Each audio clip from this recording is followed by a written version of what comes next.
This is AllDolphins Talk on the AllLads Football Network with Alan Poupar as we talk. What else? Miami Dolphins football following a huge win over San Francisco. And by the way, Alan, I did have Miami as one of my top picks this week. So Very nice. I felt really good about that win. And the Dolphins felt really good about that win. What a fantastic win for Brian Flores and his regime. This whole rebuilding process, year two. This is without a doubt the biggest win. Oh, without question. I mean, top to bottom, complete performance, dominant from the start. And there's several numbers that illustrate just how big a win it was. The one that really stands out. Now, of course, now I'm going to forget what it was. Biggest road win since 2015. That's the one. Biggest road win since 2015 when they beat Tennessee 38-10 in what was Dan Campbell's first game as interim head coach that year after he replaced Joe Philbin. And that day in 2015, just like Sunday, was a day where everything went right. Great on offense, great on defense. Field goal kicker 5 for 5 again for a second consecutive game. It was and interesting that the day after the game, Brian Flores was asked whether that was the most best performance that his team had put together since he became head coach of the Dolphins. And there was no way he couldn't debate that for a second. That clearly was. To a who? I don't exactly. think that question was asked in the press conference. It wasn't, and yet it was brought up by fans the day after, and there were some fans who were like, "Oh, well, I guess it's going to delay when Tua gets into the lineup." That's exactly it. Yep. It's like enough. Here's the thing. Now the Dolphins are 2-3. They're within range of making a push for the playoffs with a quarterback who's had three very good games out of 5. I can't fathom this notion of this season has to be all about Tua Tagovailoa. I mean, are these fans going to be upset if the Dolphins stick with Fitzpatrick the entire season and lo and behold, guess what? They make the playoffs? I don't get it. I do get it in a sense that there is this fascination to see this shiny new toy and what the Dolphins have exactly in this guy, but also there's a focus on this season as well. And this is a season that's got the potential, based on what we saw Sunday. Again, this is not a great 49ers team right now. It's not the team that went to the Super Bowl last year or anything close to it. Sure. But still, to win by 26 points on the road with the kind of performance they put together. And let's remember that their 3 losses, they were in position to win the game in the fourth quarter in each one of those. So, there's reason for optimism down the stretch. And on the San Francisco side, watching those 2 interceptions by Garoppolo, I don't think I have seen such poor. I mean, it wasn't like he got his arm hit on either one of them. The classic definition of a duck happened on both of those interceptions. It was like, what on earth is he doing? If you're a Miami fan, you'll love it. You go, no, what the heck is that? Thank you. But boy, did Jimmy Garoppolo look bad. I'm sorry, but if you look at the first one, Greg, he was trying to hit Jerick McKinnon down the field a little bit, and Jerome Baker had the coverage on him, and Jerome Baker was basically a blanket on McKinnon on that play. There was really not much space for Jimmy G to fit that ball in, and he wound up overshooting it by like 5 yards right into the arms of Bobby McCain. And then the second one kind of came out of Garoppolo's hands funny and then floated over the head of the receiver right into the arms of Xavier Howard, who looks like he's back to his 2018 form, which is obviously awesome news for the Dolphins. And Xavier Howard doesn't drop interceptions. So and Byron Jones being able to play was also big. That was huge. You see the difference it makes. Now they could put Noah Benogany, who is a good prospect for the future, but not necessarily ready yet to be a down and down out player. So with Byron Jones back, now they can use Benogany, spot him with the snaps, and that made a huge difference. Byron Jones is a very, very good cornerback. And if you got him healthy, and if you got Xavier Howard playing 2018, Xavier Howard, now you got the secondary, the Dolphins envision. And we should mention as well safety Eric Rowe, converted cornerback whose coverage skills came in handy against George Kittle, who they pretty much kept quiet 1 week after he completely torched the Eagles. Yeah, taking a look at how and they did a great job of zeroing in on Brian Allen. I haven't seen a defensive back or any player get completely taken out as far as the coaching staff knowing and understanding, here's a guy who is not ready to be starting and going up against our receivers.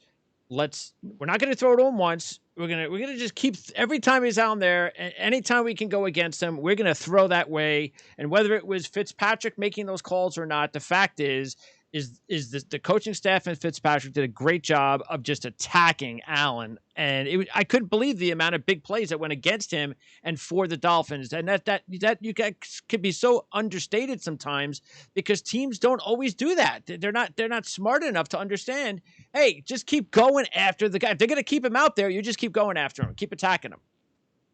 No, I felt bad for the guy. He hadn't played in a game since 2018. They recently got him. I'm not quite totally sure what the history, but they wound up playing him because they were so thin at the position. They basically had no other alternatives. Yep. And the Dolphins obviously were well aware of what the situation was. And the very first play of the game, in fact, the first snap for the Dolphins, 47-yard completion, Fitzpatrick to Preston Williams, longest offensive play of the year for the Dolphins. And then they went back to him, the 3rd and goal from the 22-yard line, where somehow Brian Allen just lets Devontae Parker run right by him. I know. When in the NFL, when do you ever convert a touchdown on 3rd and goal from, what was it, the 28? 22-yard line. 22-yard line. No, and here's a great stat that came up courtesy of the Sports Bureau. It was the longest 3rd and goal touchdown since 2001. Well, there you go. So, like you say, it doesn't happen very often. No. College, yes. NFL, no. Doesn't happen in the NFL. And also on defense, you had Sealer getting a sack. You had Van Ginkel getting a sack. You know, they came up big and did their jobs, which I'm sure also had a lot to do with good coverage in the secondary. So, it was a complete effort. Oh, it was tremendous. And when we forget that Agba had a sack, Jerome Baker had a sack, and there was a 5th one. They wound up having 5 Roberts. sacks. Roberts had a sack. Actually, that was the interesting play in the game. Right. There you go. That almost started to turn against the Dolphins when they were up 14-0. Roberts gets the sack. Needham had the really good pass defense on 3rd down. And then San Francisco, and you think, 14-0, everything's going great. And then San Francisco pins the Dolphins deep down in their own territory. They can't move the ball. San Francisco gets great field position, scores a touchdown, and boom, it's 14-7. And this is when all of a sudden the game can completely change. And that didn't happen because once again, a Preston Williams jump ball. There was a flag on Brian Allen. They get the ball at the 3-yard line. And I don't know. Somebody actually explained to me the Ted Karras tripping call. Oh, yeah, please do, because I saw the replay and I zeroed in on his feet to see exactly so did where the trip occurred. I zeroed in on every lineman to say maybe they got the numbers wrong. I couldn't find out anybody that looked like they were tripping anyone. Yeah, that was a weird one, and that was the series that ended with the third and 22. Yeah, third goal from 22. So they got him back. Yeah, I thought what happened was that turned it around. I thought what happened was the call against Allen on that one, the one that got him down to the 3, that was a little questionable. It could, they could have called it, they couldn't have. I just get the feeling that, did they make up the call the next one? Was that a phantom makeup that they felt maybe they got the call wrong? Because I couldn't think of anything else. Mystery. What are you doing? Possible. So anyway, regardless, that was absolutely kind of a turning point and evidence that the Dolphins were not going to be denied. That's right. Yep. And Gesicki for 70 yards. Where did that come from after two games and a quarter or so of non-existent Gesicki? But he comes through with a big 70-yard catch once again, running catch or catch and run, showing you that the kid's talented and hopefully he'll get the ball more and hopefully he'll earn the opportunity to get the ball more. Yeah, second longest reception by a tight end in Dolphin history. And the ironic part about this is the San Francisco defender who saw the ball go right over his fingertips and into the arms of Mike Gesicki was Jamar Taylor, who happened to be a second-round pick of the Dolphins in 2015. Yeah. The same year when they picked Deion Jordan in the first round, and those two players were on the San Francisco side on Sunday watching the Dolphins. Yeah, what's up with that? It's not good for San Francisco. So, but good for the No, that Dolphins. team's a mess. That team's a mess. But by the way, that was a really good pass by Fitzpatrick. That was a perfect touch pass. That is not easy. The way he put that right over the arms of Taylor and into the hands of Gesicki. And Dolphins get the field goal to go up 24-7 with 2 minutes left. And then that's when the interception to McCain, because you're still thinking, okay, if San Francisco comes down, gets even just 3 points here, then they can get some sort of momentum. But then the interception by McCain leads to Sanders' 50-yard field goal. And then you're thinking at that point it's over, but it wasn't over because Jimmy G threw the other interception. Sanders hits another field goal, and it's 30-7. So it just happened so fast. It went from maybe this is still a game to it's over at halftime. Yep. And it was crazy, and because that's what you're thinking. They go up 24-7, and let's see if we can hold the 49ers to a field goal and make it 24-10. It's still comfortable, and then all of a sudden, all hell breaks loose, and it's 30-7, and basically game's over. I know Frisco scored the next touchdown to make it 30-14, but even then, there was never a sense that they were going to threaten at that point. Yeah, and the fake punt pretty much sealed the deal. It was like, if you think you're coming back, you're not. And it did, and I might make the argument that it wasn't even necessary. I agree. Yeah. Because, they weren't going to come back with C.J. Beathard. Sorry. No. Not buying that. No, this wasn't the Monday Night Miracle with Vinny Testaverde. No. But anyway, speaking of the Jets. Jets fan would bring that up, right? Yeah, I would. But before we get to the Jets and Dolphins this week, Godchow, is he out for the year now? It doesn't look good. He's got a biceps injury that I believe is going to require surgery. I think he's hoping to come back this year, but the timetable is usually 3 months. And if you do the math real quickly, 3 months from now is January 13th. That's usually the divisional round of the playoffs, and that's assuming. And then you have to have time to get back into football shape. So I think it's. Does that mean Raekwon Davis needs to step up a little bit more?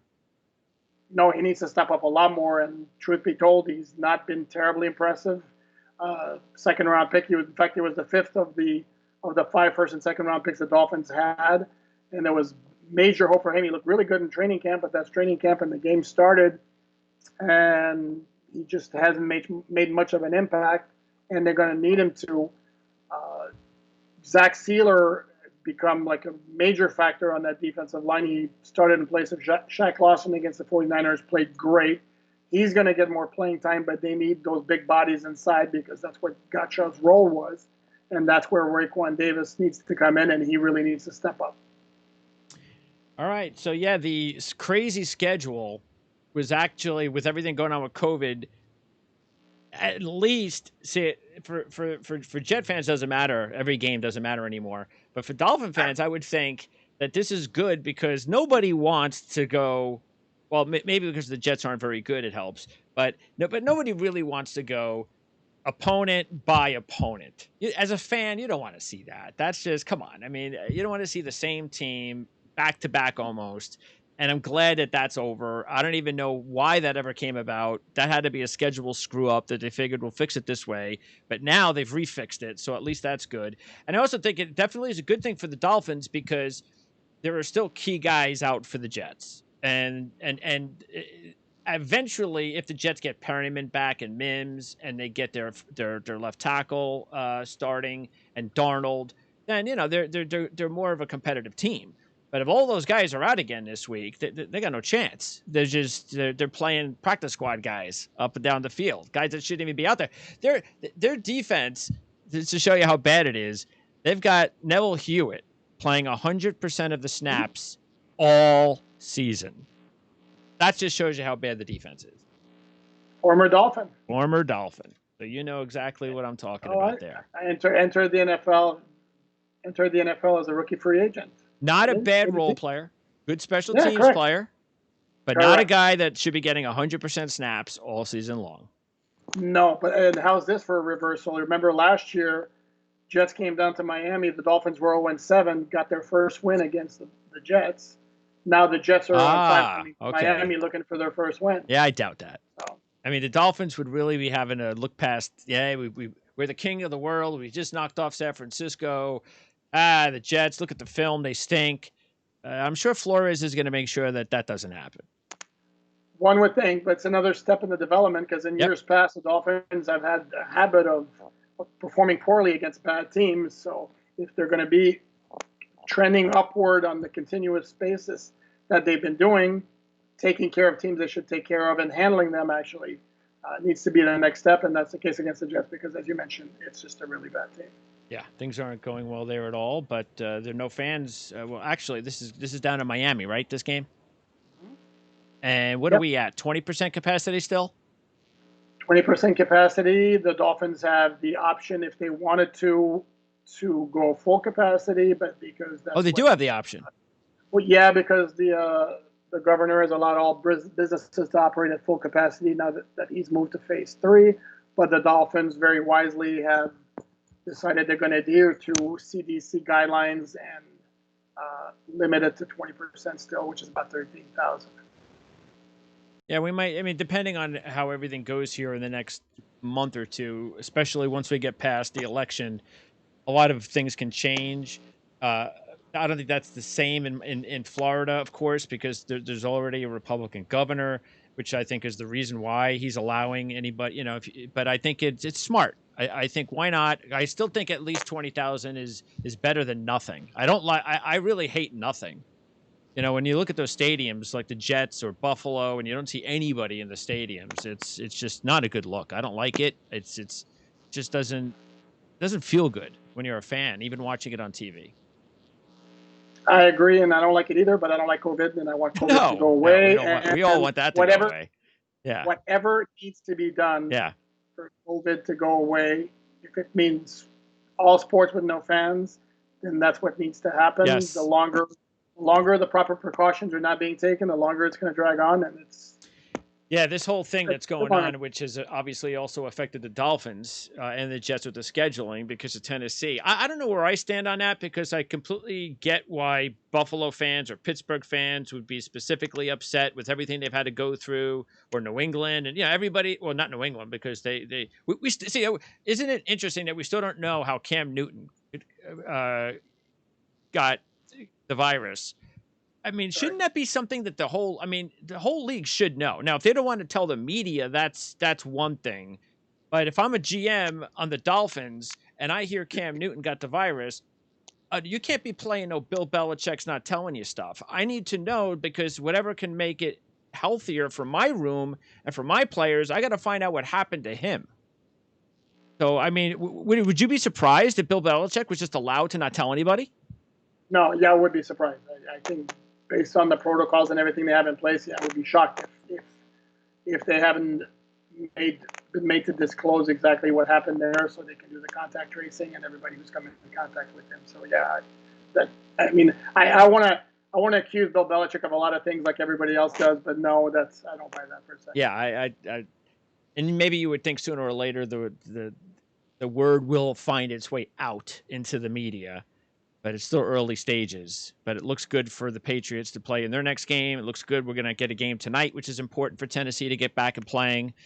So we'll see. I mean, I guess if they do this much longer, where we have another week or two of this, then you have to believe we're going to have an 18th week. That's certainly a possibility. And the fact that you have the bye week between the conference championship games and the Super Bowl makes it kind of simple to just put in that 18th week and eliminate the bye week. So, I mean, they'll do whatever they can to get every single game in if it's at all possible. But in the meantime, what they had to do was just shuffle the schedule like crazy, and the Dolphins wound up being the second most affected team behind the Chargers, who had 5 weeks affected. The Dolphins wound up having 4 weeks affected. What do you think the Dolphins need to do, the specific players, after the best game that they've had in years? What do you think they got to do to improve? Is it the running game? Because as well as Gaskins played, the running game is still pretty much like, all right, their top guy will wind up with about 60 yards, and that's pretty much been in the average. You want to definitely see that as an uptick at some point. Do you think that's possible, or the offensive line that's just you play with, the cards that you got dealt, and this offensive line isn't just ready yet to open up the type of holes necessary for a running back to get 100 on this team? They're not there yet, but again, they've had 3 rookies start. They had a third one. Robert Hunt started right tackle against the 49ers, joining Solomon Kindley and Austin Jackson, who have started all year until Jackson was put on IR last Friday. So you're looking at a lot of young guys, and you figure they'll get better. The pass protection overall has been pretty good. The run blocking has not been impressive. I believe they're 27th in yards per carry as a team. That's not going to get it done. That puts more pressure on Ryan Fitzpatrick, and then might lead to some of those games where he doesn't perform as well as he did on Sunday, and brings up the calls for Tua, because again, we have to throw out Tua's name as much as we can. But yeah, you figure the run blocking logically should get better, and there will come a time in the season where it will have to come better. It's going to cost some games. All right, Alan. Appreciate it as always. Next week, we'll recap the Dolphins' win over the Jets. And who's after? Is that the only? Has anything? What other changes have been made in the schedule because of this? Is it just one switch, like the Jets? The Dolphins play the Jets this week, and then one other switch, and then that's it? Or have there been like 3 or 4 weeks that have been switched? No. As I mentioned, the Dolphins have had 4 weeks. 4. Okay. Affected. Chargers had 5. That's the most in the NFL. So the Dolphins had the Jets game moved. This was supposed to be November 15th, got moved to Sunday. Okay. They were supposed to play the Chargers next week. Now they're going to have a bye. Okay, so bye next week. Okay. Correct. The next 2 games remain the same, which is Rams at home and at Arizona. Then on November 15th, now they're going to be playing the Chargers game, was moved to that date. And on November 22nd, they're going to play at Denver, which was supposed to be their game this coming Sunday. Okay. But as of right now, it's bye next week. And that gets, so that was moved up, what, a couple of weeks? 3 weeks. Right? Was that week 11, though, wasn't it? 3 weeks. It was week 10. Week 10, okay. All right. So, well, we'll see what happens. But then after the bye, again, who is it right after the bye? It was 4 weeks. I'm sorry. Right after the bye is going to be the LA Chargers. Chargers. Okay. So Justin Herbert. Going to be the Chargers. Now you got me completely. Oh, that's what I know. It's very confusing. I know. That's why I asked you like 3 or 4 times. I'm confused. It's not your fault. It's the NFL's fault. No, it's going to be the LA Rams. I'm sorry. It's going to be the LA Rams. Oh, that's okay. And that's Rams and Arizona back to back. Correct. Are those both home, both away, one or the other? Home against the Rams at Arizona. Okay. Well, that's better. You didn't want to have to go out west both games. No, well, they were supposed to. They originally had at San Francisco and at Denver, and that obviously got switched out. Okay. Well, that's actually good then. Don't have to have those back-to-back West Coast games. Right. No, especially when you switch it to the Jets. Yeah. At home. And it's a good time and to Joe play Flacco. Right yeah. Joe Flacco. Yeah. So take advantage of this one. Because that's that. See, you don't want to lose this one, because you lose this one, which you won't. But if you lose this one, it basically takes away what you did almost with the San Francisco game. Not entirely, but a little bit. And that's why you, like you said, this is about a learning process with this young team. And it's not 2019. It's 2020. That's why I think that this group, I think they are ready to take that next step. They're not going to lose to the Jets the way they are right now. So, and that'll be 3-3.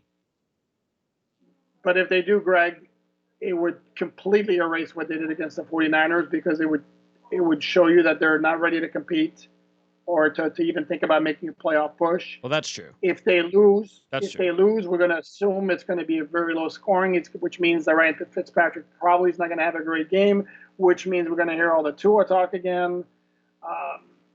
And then it'll mean that they'll be at 2-4, and again in the position to start maybe start thinking about doing things, to start thinking toward 2021 instead of focusing strictly on 2020 and seeing if they can make some kind of a run here. So it would be as big a loss as the win against the 49ers was. Yeah, especially if you go into a bye, then everybody's going to be saying, "Oh, this is the perfect week to make the switch to Tua." Yeah, no question. So that ain't going to happen now. So no worries. All right, Alan. Thanks a lot. We'll talk to you real soon. Appreciate it as always. You got it, Greg. Talk to you next week.